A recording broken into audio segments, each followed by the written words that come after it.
But I really appreciate Father's drive and his commitment to academics. And my first commitment is not to winning, it's the education. If we were to convene as a team to win, first and foremost, I would have been in Pro Bowl a long time ago.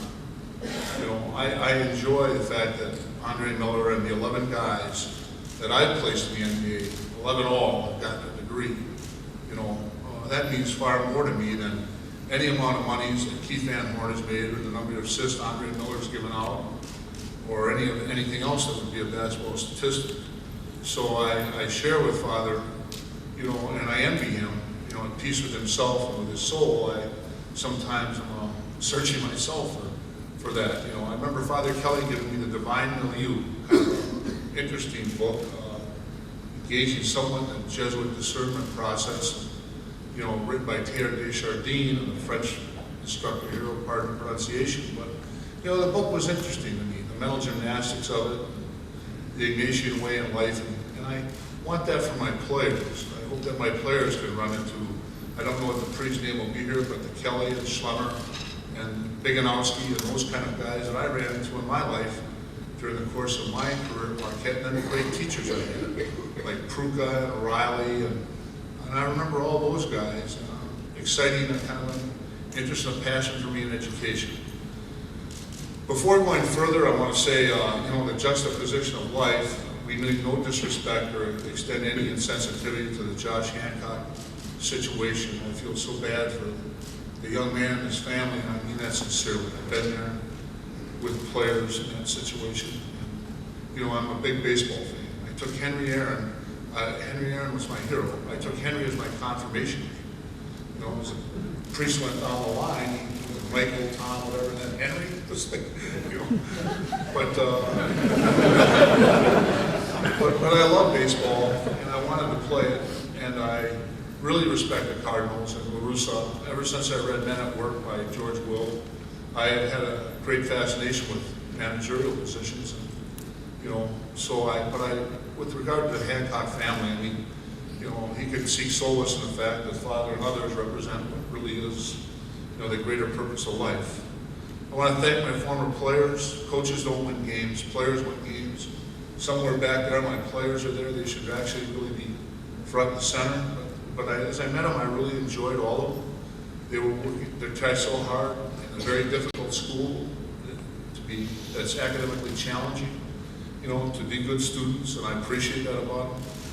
I'd be remiss if I didn't thank ESPN. It was an honor and privilege to work there. I spent 3 seasons there with the worldwide leader, and believe me, they are the worldwide leader. R.B. Williamson, my ultimate boss, and then Dan Steer, my most immediate boss, terrific guys. One night on the air, we got a confusion of whether Isaac Rabin, I think is his name, was a violinist or a pianist, and I said it wrong. And, you know, we argued for an hour whether that was pertinent to the production. But I enjoyed the passion that they brought. I had 2 great broadcasters there, Dave O'Brien and Mike Molinari, producer, that worked alongside me. I was about ready to end their career short. They're glad I left. You know, Barry Sachs was a producer for the Raps, and I loved working alongside Vitale, who belongs in the Hall of Fame. I loved his passion for the game. You know, he wouldn't make it as a coach, but he would make it as no. Dick was a good coach, but he has a good vibe about ball. He loves it. He loves the kids and the players. He respects them.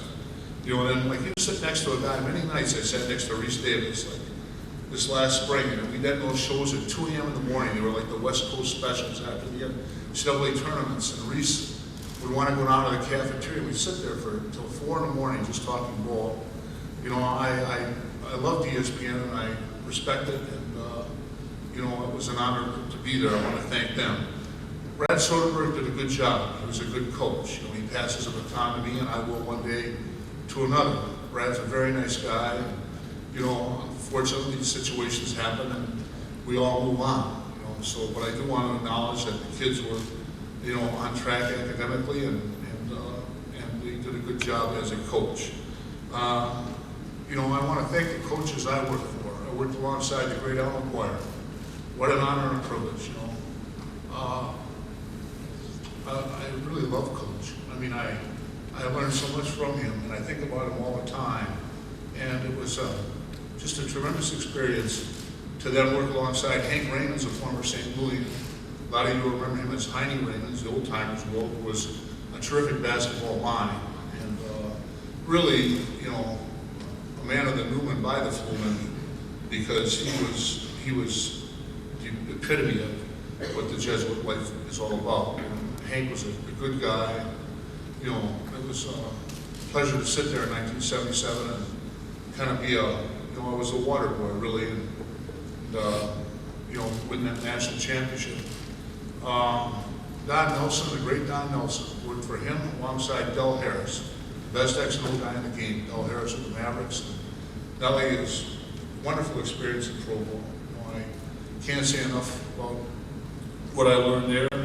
George Carl, probably one of my 2 or 3 best friends. And, you know, I'll visit with George. It'll be fun to bring George here so my players can see his passion and commitment. Get a real life experience. Don Donaher, the old Dayton coach, like a father to me. He'll be over here a lot. Don's 75 years old and was a fantastic coach. Went to 2 Final Fours at the University of Dayton. Played the great Wooden teams with triple overtime and lost. I love Donaher, and I hope that he'll come. He came to Utah almost once a month and sometimes stayed for 5 or 10 days. It wasn't fun to sit up with me at 3 a.m. in the morning in the film room, but he did that. You know, sometimes, you know, I'd be the guy that falls asleep and he'd be looking at the film. You know, so I think all that, and you know, Richard Chavitz is the lead kind of in terms of the arena, but certainly everyone's buying a brick. I'm going to buy a brick. I was out with Father tonight. He's the best brick seller going. Tiny Rusty's asking these guys how many bricks they want to buy. They're thinking about the Soprano situation, how many bricks they need to do something else. But I thank him very much for his contribution, and it'll be an honor and a privilege, like it was for me at the Utah. I played in the John Huntsman Arena. The guy who built the cancer center, and that was his dream, and built the arena and named the arena just because of the 1 point he scored at Penn. John was a great friend of mine. I'm looking forward to developing that type of friendship with Richard as well, as the arena bears his name. That's special for the university, for the players, and certainly for the coach. Looking forward to collaborating with Cheryl. She's very bright. I think she can help me, and especially after being through the NCAA washer and dryer, I want to tell you, I'm looking forward to working with Janet Overly, especially. She's a compliance officer.